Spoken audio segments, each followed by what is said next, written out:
Merhaba arkadaşlar. Programın bu bölümüne bizi konuk ettiğiniz için çok mutluyuz. Teşekkür ediyoruz öncelikle. Ben evin içini size tanıtmadan önce dışından başlamak istedim ve özellikle bu mahalleden bahsetmek istedim. Çünkü aslında biz çok eklektik bir mahalledeyiz. Şehrin çok dibinde bir mahalle ama ona rağmen gördüğünüz gibi işte müstakil evlerden oluşuyor bitişik nizam bu sokaklar. Bizim bu evi seçmedeki en güçlü motivasyonumuz da aslında buranın Victorian dönem, neoklasik tarzda yapılmış bir terrace house ya da townhouse olması.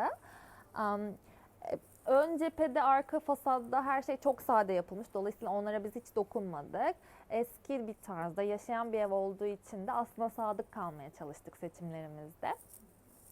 Ön cephede pek fazla bahsedeceğim bir şey yok ama mesela şu elektrik sayacı çok orijinal buluyorum ve posta kutusunu çok orijinal buluyorum. Onlar kırık ama kullanılabilir durumda olduğu için bizim için bir problem teşkil etmedi. Dolayısıyla hala yamuk şekilde duruyorlar. Evin içine girerken de fark edeceksiniz. Kapımız da kırık mesela. Dediğim gibi onun orijinal vitray halini bulmak burada çok zor. Yeniletmek de çok zor. Ustalarımız buna yapmak çok istemedi. Dolayısıyla biz onu da o şekilde bıraktık. Hava alıyor ev böylece, canlı kalıyor diye düşünüyorum. Dilerseniz içeri geçelim. Ben size içerideki küçük ayrıntılardan bahsedeyim. Umarım bu bölümü beğenirsiniz. Teşekkür ederiz.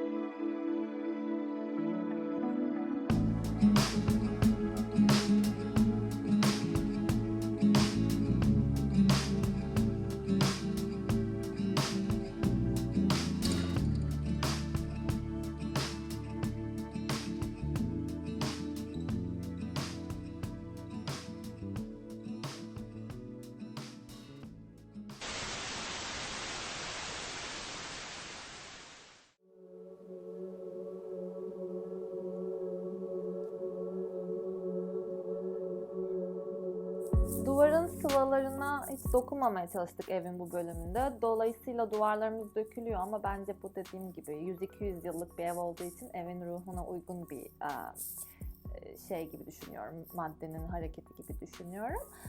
Koltuğumuzun köşesi yırtık. Bunu bize bir arkadaşımız verdi ama biz bu iri fitilli kadife formunu çok beğeniyoruz.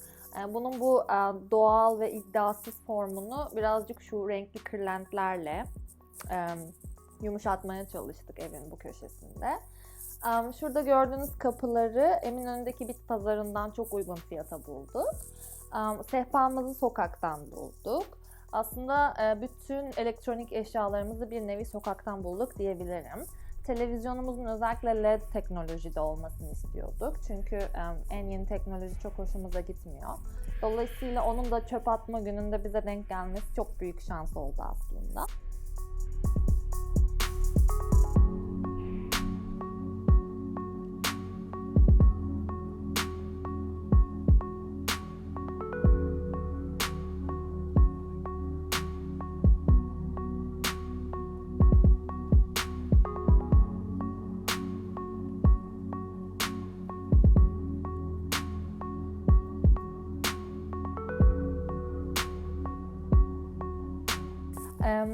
Şurada köşede gördüğünüz beyaz bir sanat eseri var.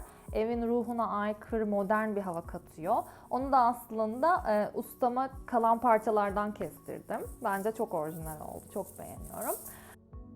Bazı sanat eserlerimiz var duvarlarda görebilirsiniz. Çoğunu arkadaşlarımız bize verdi ama bir tanesini biz yaptırdık. Başımız belaya girmeyecekse aslında bir replika kendisi. Basquiat adlı bir Brooklyn-based artistin eseri. Herhalde o da çok asi bir artisti. Herhalde ona laf etmeyecektir evinizde olmasına. Hayatta olsaydı. Şu köşelerde yine detaylar var. Çok küçük kutular yaptı benim eşim buraya güzel göstermek için. Köşede bir dolabımız var yine çok orijinal bir parça olduğuna inandığımız. Evin bu bölümü aslında arkamdaki şömineyle tamamlanıyor. Bu şömine tamamen fonksiyonel olmayan bir aslında ayrıntı evimizde. Boşu boşuna duruyor. Dolayısıyla onun içine yine biz bir aparat takarak orayı ışıklandırmayı tercih ettik.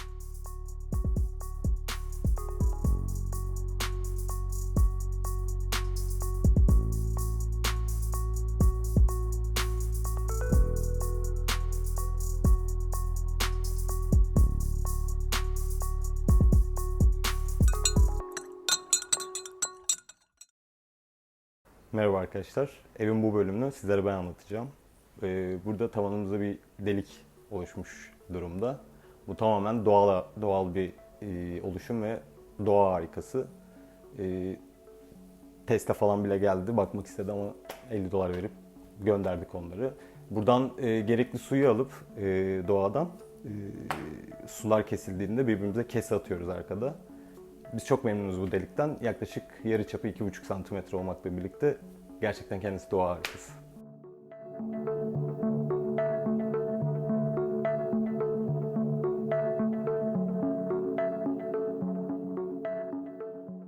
Evin bu bölümünde ev biraz eğimli olduğu için çekmecelerimiz kendinden açılmakta. Tamamen doğal, kendiliğinden. Yapmacık hiçbir şey yok. Burada projeler başlattık. İç mimar 2. sınıf öğrencilerine. Geliyorlar burada ve derslerini tamamlayıp evlerine geri dönüyorlar.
Evin bu bölümünde banyoda Nordik bir tema tercih ettik daha çok. LED'li resimleri internetten indirdik ve bastırdık. Çünkü copyright'a tema olarak karşıyız ev ahalisi olarak. Aynı zamanda IKEA'dan buradaki deyimiyle aldığımız ışıkları da aynanın etrafında konumlandırarak buranın havasını yine bir nebze yumuşattığımızı düşünüyorum. Burası daha samimi bir banyo. Zaten ayrıntılarda göreceksiniz.